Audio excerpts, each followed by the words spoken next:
মানুষের জীবনটা কি অদ্ভুত না?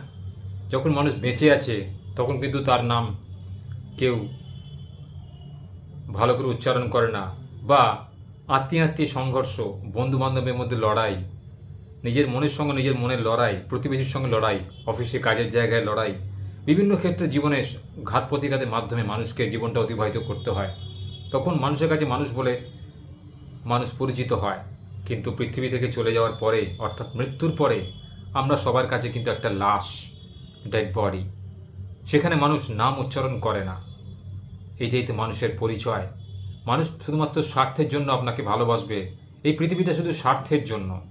এখানে কিন্তু কারো কোনো মায়া দয়া বলে কিছু নেই। জানবেন, সবাই সবাই স্বার্থের জন্য বেঁচে আছে। স্বার্থ ফুরিয়ে গেলে কিন্তু আপনাকে আর কেউ চেনে না। আপনার কোনো দাম নেই, তার কাছে কোনো মূল্য নেই। তাই শুধুমাত্র ঈশ্বর বা ভগবানই পারে আপনাকে বাঁচাতে। আপনার সঙ্গে সে সবসময় থাকবে ঈশ্বর, যে ভালো মন্দ বিচার করবে, যে আপনার মন, আপনার বুদ্ধি, আপনার পরিশ্রম, আপনার কাজকে সম্মান জানাবে, সেই একমাত্র ঈশ্বর, যার কাছে সবাই সমান। উচ্চ নীচ, ধনী দরিদ্র, গরিব মূর্খ জ্ঞানী সবাই সমান। ঈশ্বরের নামগান করলে আপনার স্থান হয়তো স্বর্গেতেও হতে পারে। না হলে আপনি যদি কোনো পাপ কার্য করেন তাহলে আপনার স্থান নরকে হবে। এটা আমরা সবাই জানি। কিন্তু আমার মতে বলে, পৃথিবীতে যেহেতু স্বার্থের জগৎ, এখানে স্বার্থ ছাড়া এক মুহূর্ত, এক মিনিটও কেউ কারোর সাথে কথা বলে না, মেলামেশা করে না, খবর নেয় না। সেই স্বার্থ থেকে বাঁচতে আপনাকে ঈশ্বরকে ভালোবাসতে হবে। ঈশ্বরকে ভালোবাসলে আপনি জীবনে সমস্ত কিছুর থেকে পার পেয়ে যাবেন। অর্থাৎ ঈশ্বরের ভালোবাসা নিখাদ ভালোবাসা, এখানে কোনো খাদ নেই।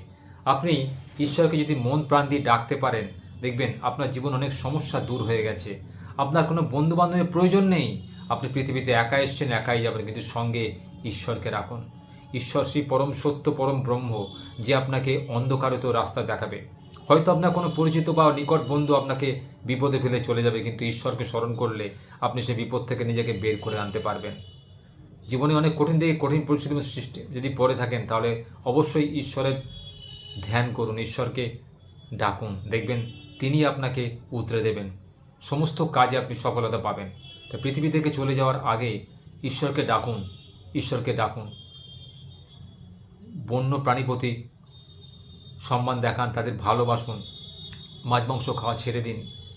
দেখবেন যদি সবাইকে ভালোবাসেন, দেখবেন ঈশ্বর আপনাকে ভালোবাসছেন। তারাও তো জীব, তারাও তো বাঁচতে চায়।